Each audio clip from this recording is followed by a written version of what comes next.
પ્રભુનું આ વચન છે અને પ્રભુ ક્યારેય પોતાના વચનથી ફરતા નથી. એકવાર એક રાજા હતો અને પ્રધાન રાજાને એમ થાય કે આખા પ્રજાને હું જીવાડું છું, હું ખવડાવું છું. ત્યારે પ્રજાને કહ્યું કે જીવાડનારો તો પરમાત્મા છે, તમે નથી. રાજા ક્યારે હું આખી પ્રજાને જીવાડું છું ને ખવડાવું છું. ના ના, એ ઈશ્વર ખવડાવે છે. પરીક્ષા કરીશું. એક ડબ્બીમાં કીડી લીધી અને ડબ્બી બંધ કરી, જોઈએ જાણે કોણ જીવાડે છે. 2 દિવસ પછી ખોલીને તો રાજા જોયું, આશ્ચર્ય થયું. ડબ્બીમાં એક ચોખાનો દાણો હતો અને એ ખાઈને કીડી જીવતી હતી. ત્યારે રાજાને યાદ આવ્યું કે રાણીએ તિલક કર્યું અને એમાં અક્ષત લગાડ્યા હતા ને, ડબ્બી બંધ કરતા એમાં પડી ગયું અને કીડી જીવિત રહી. અનુભવ કરાયો કે જીવાડનારો એ પરમાત્મા છે, જીવ નથી. હું તો ઘણી વાર કહું ને, આપણે કોઈને મદદ કરી શકીએ, સુખી નથી કરી શકતા. સહાયતા કરી શકો છો, પણ તમને કોઈ ગેરંટી ના આપી શકો કે સુખી જ થશે. એને જીવાડી નથી શકતા, કોઈનું ભાગ્ય નથી બદલી શકતા. કેવલ એ પરમાત્માના હાથમાં છે.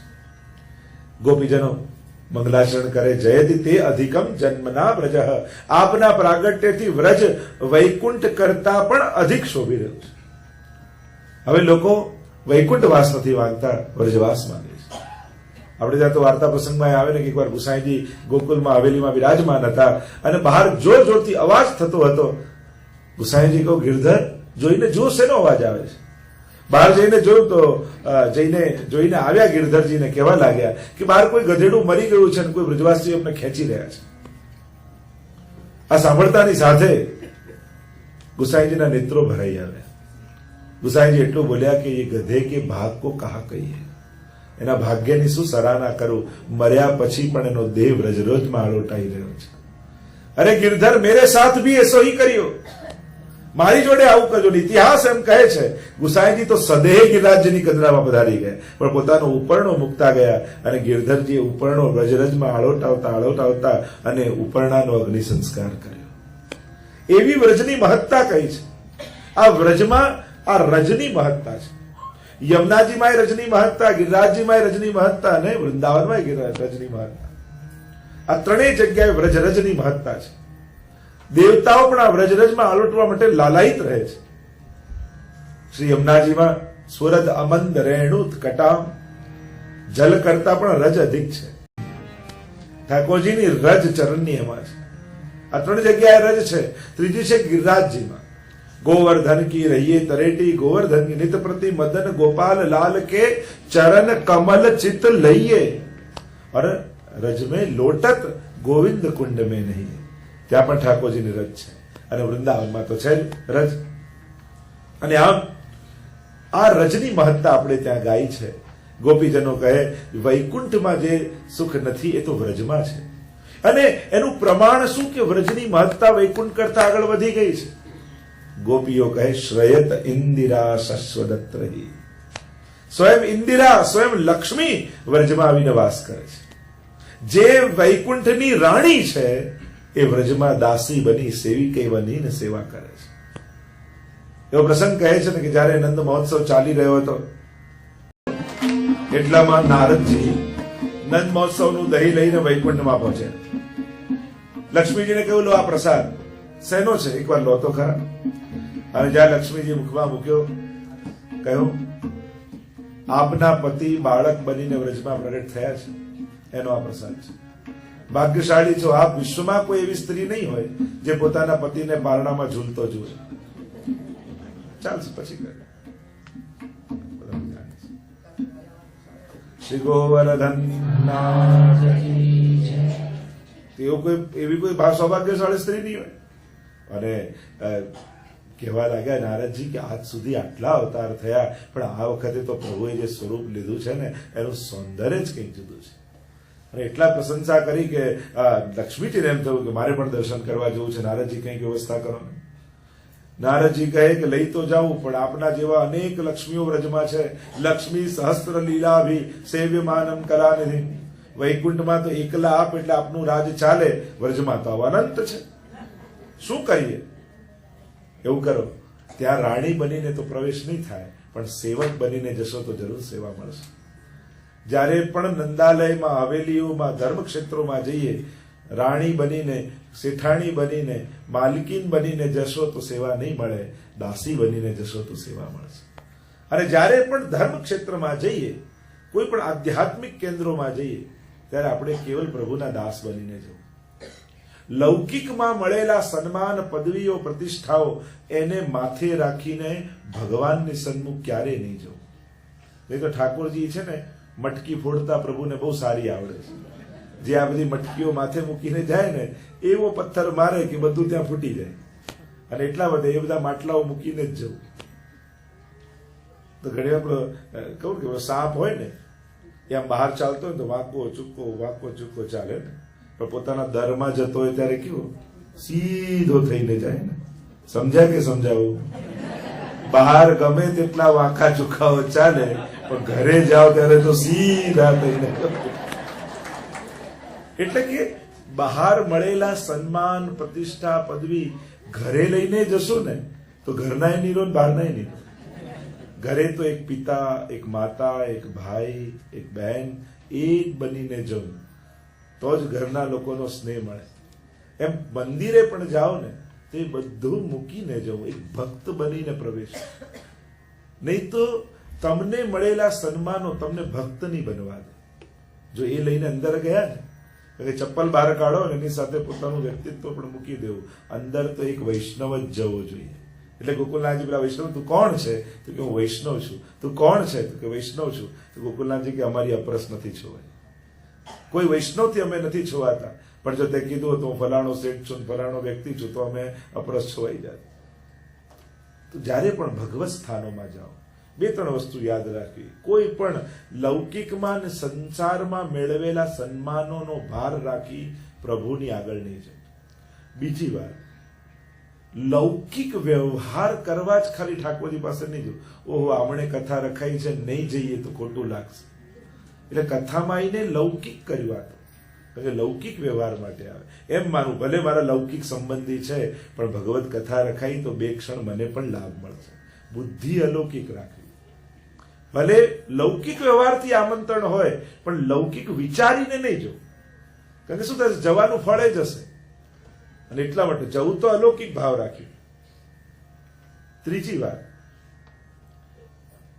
ઠાકોરજી સામે જાઓ તો હંમેશા ઉત્તમ ભાવો લઈને જાઓ, ઉત્તમ મનોરથો લઈને જાઓ. મનમાં હીન ભાવ ને હીન વિચાર લઈને ક્યારે નહીં જવું. ઘણા લોકો કાયમ રડતા, મારાથી તો કાંઈ થતું નથી, ને આય નથી થતું, ને પેલું નથી થતું, તો નથી થતું. કાયમ શું રડતા રહેવાનું? કેમ કરી શકાય એનો વિચાર કરો. મિશ્રી એ ધરે ને, કાંઈ થતું નથી, મિશ્રી ધરાય છે. ઠાકોરજી કે આય રાખ તારી પાસે. જો ઉત્સાહ, ઉમંગ, ઉમળકો જરૂરી છે સેવામાં. ભલે મિશ્રી કરો, પણ મહાપ્રભુની કેવી કૃપા છે, મારા ઘરે મહાપ્રભુજીની કહાનીથી ઠાકોરજી મિશ્રી આરોગ્ય છે. કરવાનું એ જ છે, પણ સેવામાં ઉમળકો જરૂરી છે. કોઈ રોજ તમે જમવા તો કઈ નથી ને આજ જમવાનું છે, જમી લો, આમ કઈ તો ખાવાની ઈચ્છા થાય. એનો ઉમળકો હોય. વસ્તુઓની મહત્તા નથી હોતી, આરોગાવાનો ઉમળકો છે. મહત્વનું એ હોય છે. ભલે છપ્પન ભોગ બનાયા હોય, કોઈ લો જમો, આમ કે ભૂખ લાગે, ના જમીને જ આવ્યા છે, એમ જ થાય ને. પણ ભલે બળેલું હોય, કાચું હોય, પણ એનો પ્રેમ એટલો હોય કે ના તમારા માટે ખાસ આ કર્યું છે, આ કર્યું, તોય પેલું બળેલું આપણે ખુશી ખુશી ચાવી ગળી દઈએ. અમારે તો ઘણી વાર એવું થાય. ઘણી જગ્યાએ જે પહેલી વાર આપના માટે બનાવ્યું છે, અમારી પહેલી વાર રેસીપી, એવું પહેલી વાર નહીં કરવું. અઠવાડિયા પહેલા ઘરથી શરૂ કરી દેવું અને બધાને ચખાડી, બધાનો રિવ્યુ લઈ, ના હવે ફાવી ગયું છે પછી જ કરવું. પહેલી વાર ટ્રાય કર્યો છે મારા પર. અમે પ્રયોગશાળા છીએ, ઘણા પહેલી વાર ટ્રાય કર્યો, પણ એવું રિસ્ક અમારી સાથે કરવું નહીં. મૂળ વાત લેવડાવવાનો સ્નેહ, પ્રેમ, અને એ કેવું ઉમળકા સાથે ગ્રહણ થઈ જાય. અને એટલા માટે હીન ભાવ નહીં રાખ, ઉત્તમ ભાવ રાખી, ઉત્સાહ રાખી ઠાકોરજી સન્મુખ. આપણે તો વૈષ્ણવ હસતો જ હોય, એમ ખબર પડી જાય જોઈને ચહેરો કે તમે વૈષ્ણવ લાગો છો. જેના મનમાં આનંદ હોય, પ્રસન્નતા હોય. એટલે વૈષ્ણવે ઠાકોરજી આગળ ચડેલો, પડેલો, ઉતરેલો ચહેરો લઈને ક્યારે નહીં જવું. પ્રસન્ન ચહેરે જો. આપણે ત્યાં કહ્યું નમામિ યમુનામહં સકલ સિદ્ધિ હેતુ મુદા, પ્રસન્નતાપૂર્વક પાઠ કરવા, હતાશા નિરાશા સાથે નહીં. પ્રસન્ન વૈષ્ણવે હંમેશા પ્રસન્ન. હરિરાયજી આજ્ઞા કરે છે વૈષ્ણવ કુ સદા પ્રસન્ન રહેનું, સદાય પ્રસન્ન. આ મનનું તપ છે. ભગવદ્ ગીતામાં તપ બતાવ્યું છે. મન પ્રસાદ સૌમ્યત્વમ મૌનમ આત્મ વિનિગ્રહ ભાવ સંશુદ્ધિ રીતિ એતત તપો માનસ મુચ્યતે. ભગવદ્ ગીતામાં મનના તપ બતાવે. મન પ્રસાદ, મનને આનંદમાં રાખવું એ મનનું તપ છે. કારણ કે મનનો સ્વભાવ જ છે દુઃખી રહેવું. બધે જઈએ પણ કંઈક સારું તો એક દુઃખ ગોતીને માણસ લઈ આવે. એ સ્વભાવ છે, દુઃખી રહેવું માણસનો સ્વભાવ. ઉંદરડા જેવો મનનો સ્વભાવ. મહેલમાં છોડો તો ત્યાં કાણું ગોતી લે. ઉંદર કેવું હોય, ગમે ત્યાં એને મૂકો ત્યાં છિદ્ર ગોતી.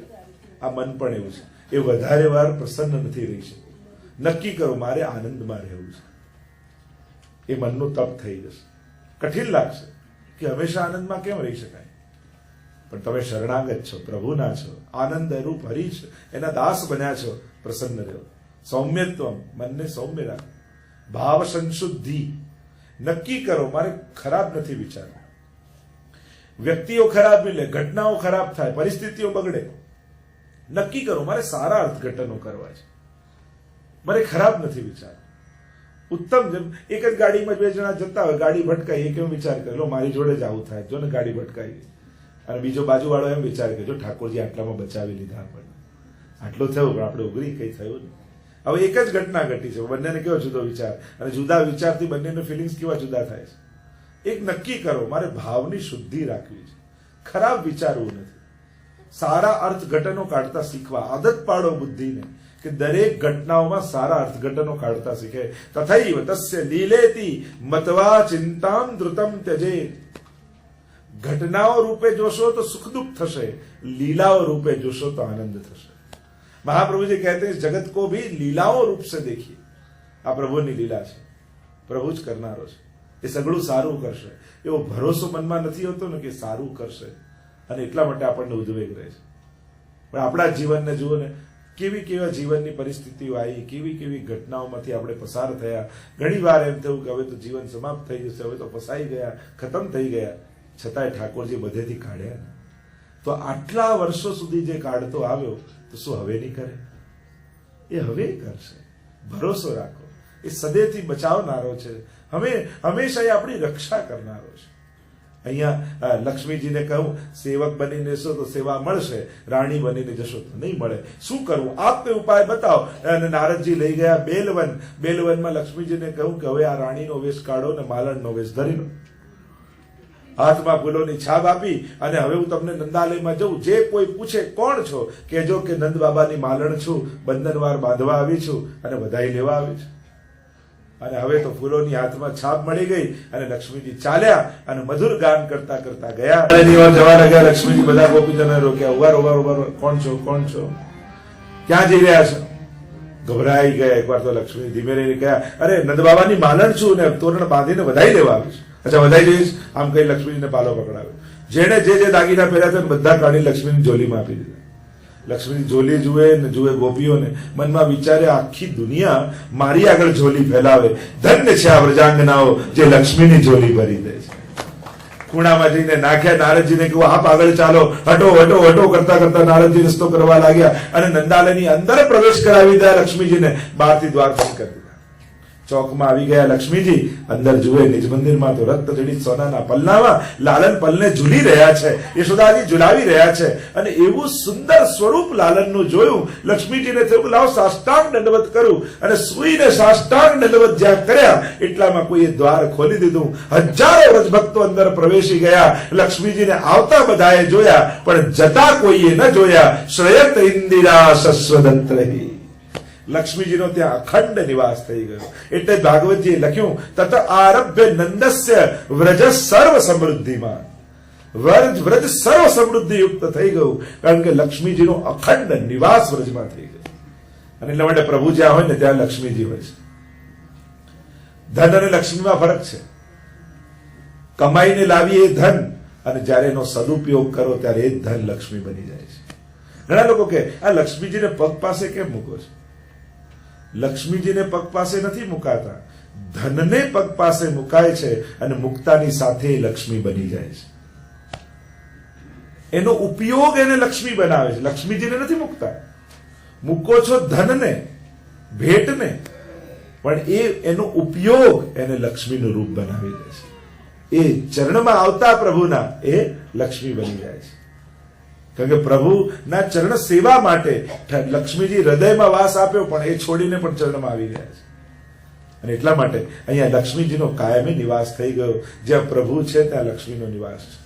માણસ બધે દોડે, પણ એનો નિવાસ તો પ્રભુના ચરણારવિંદમાં છે.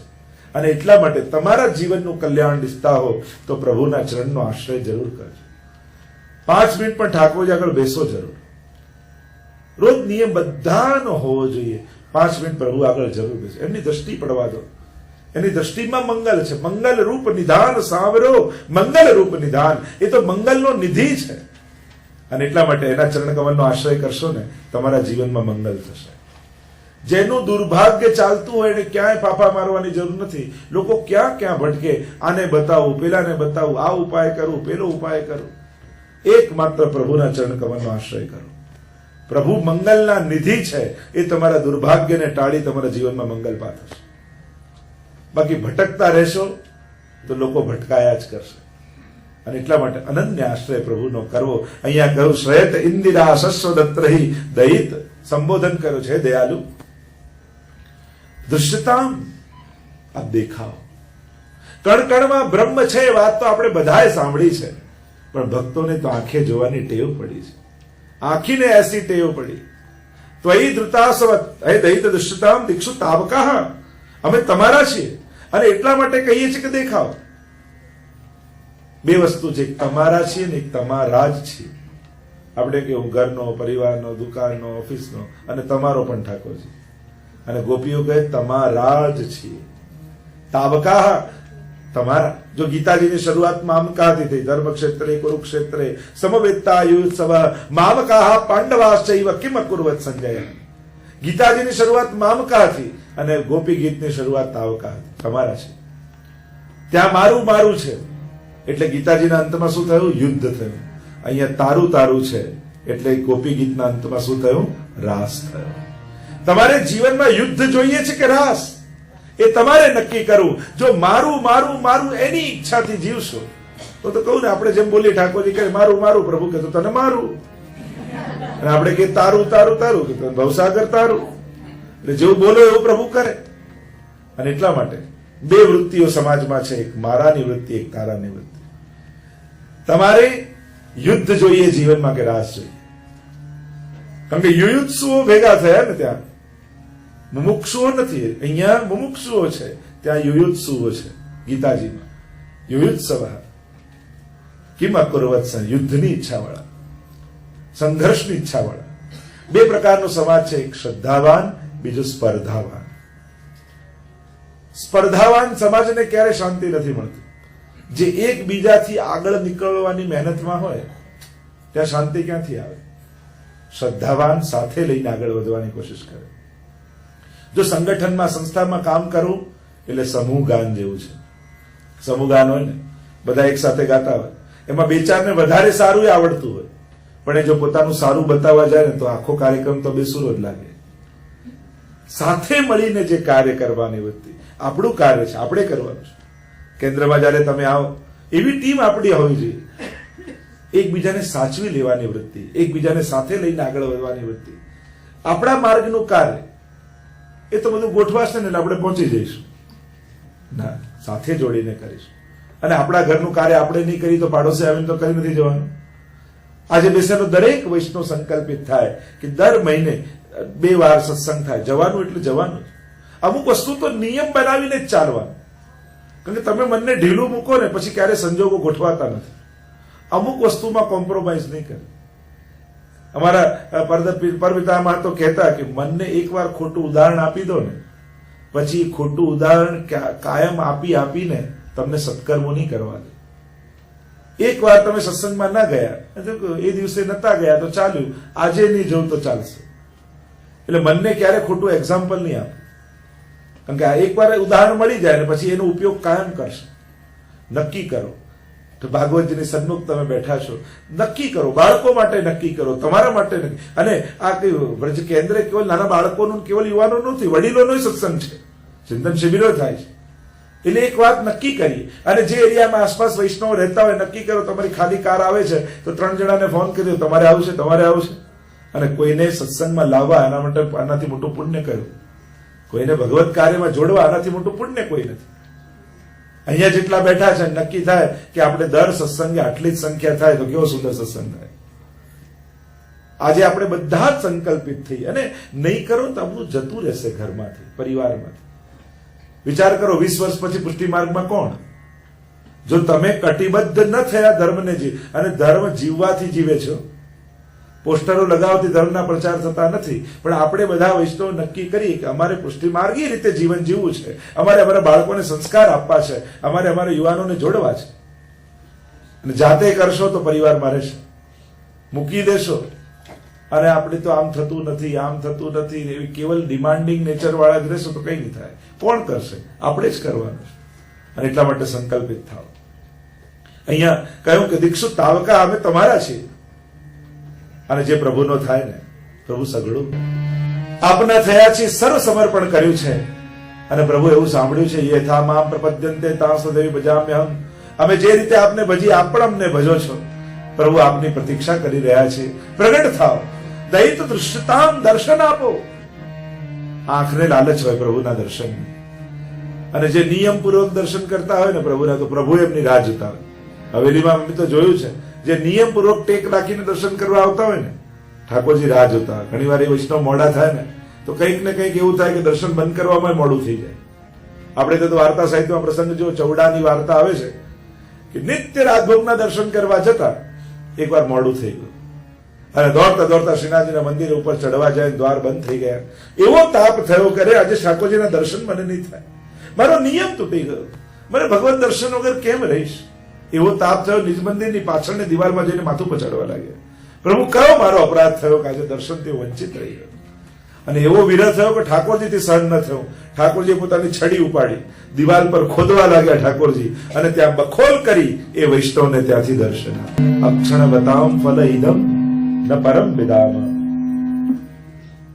એ શ્યામ સુંદર અમારા નેત્રોનું ફળ તો આપના દર્શન જ છે. અમારા વૃત્રાસુર પણ કેવી સુંદર વાત કરે છે વૃત્રાસુર ચતુશ્લોકીમાં. અજાત પક્ષા ઇવ માતરં ખગા સ્તન્યમ યથાવ સતરાક્ષુધાર્થા પ્રિયમ પ્રિયેવ વ્યુષિતં વિષન્ના મનોરવિંદા क्षदिदृक्षते त्वाम्. प्रभु आपके दर्शन की कैसी लालसा मन में हो. अजात पक्षा इव मातरम खगा. ચકલીના નાના બચ્ચા હોય ને, ભૂખ્યા થયા હોય, માં ચણ લેવા ગઈ હોય અને માતે આવતા જુએ અને ચી ચી ચી ચી કરી આખું આકાશ ગજવી નાખે. પ્રભુ આપને જોવાની આવી લાલસા મારા મનમાં જાય. પણ મનમાં થયું કે પાંખો ફૂટી જાય પછી બચ્ચાઓ રાહ નથી જોતા. કહ્યું સ્તન્યમ યથા વત્સ તરાક સુધારતા. જેમ ભૂખ્યું થયેલું વાછરડું બાંધેલું હોય અને ગાય ચરવા માટે વનમાં ગઈ હોય અને માને આવતું જુએ, અને જયારે ખેડૂત વાછરડાને છોડે ત્યારે માની આજુબાજુ જે કૂદકાઓ મારે વાછરડું, માને મળવાનો જે ઉમંગ, જે ઉત્સવ એના મનમાં હોય. પ્રભુ આપને જોવાની આવી લાલસા મનમાં આવે. પછી થયું દૂધ પીવાનું બંધ કરે પછી વાછરડું રાહ જોતું નથી, એટલે કહ્યું પ્રિયમ પ્રિયેવ વિશુતમ વિષન્ના. એક પ્રિયા જેમ પ્રિયતમની પ્રતીક્ષા કરતી રહે એમ પ્રભુ સદાય હું આપની આ રીતે જ પ્રતીક્ષા કરતો. એક પ્રિયતમા પોતાના પ્રિયતમને મળવા માટે દોડી, અને દોડતી દોડતી જાય ને નીચે કોઈ નમાજ પડતું હતું, તેની પીઠ ઉપર પગ મૂકીને જતી રહી. પાછી વળીને આવી ત્યારે પેલા નમાજ પડતા તેને કહ્યું તને આટલું ભાન નથી, કોઈ નમાજ પડી રહ્યું છે પીઠ ઉપર પગ મૂકીને જાય છે. ત્યારે પેલી સ્ત્રીએ કહ્યું કે હું તો મારા લૌકિક પ્રિયતમને મળવા દોડી તોય મને ભાન ન રહ્યું કે નીચે કોણ છે. તમે તો તમારા અલૌકિક પ્રિયતમને મળી રહ્યા હતા, તમને કેમ ભાન રહ્યું કે ઉપરથી કોઈ ગયું છે? શ્રી પ્રભુને પ્યારા શ્રી યમુનાજીના લાડીલા એવા રસિક સત્સંગી વૈષ્ણવોને જે શ્રીના આ વચનામૃત ગમ્યા હોય તો આ વિડીયોને લાઈક કરજો, શેર કરજો અને કમેન્ટ બોક્સમાં જય શ્રી કૃષ્ણ જરૂર લખજો. અને મારી ચેનલ શ્રી વલ્લભને સબસ્ક્રાઇબ કરવાનું ભૂલશો નહીં. સર્વે વહાલા વૈષ્ણવોને ભાવથી જય શ્રી કૃષ્ણ.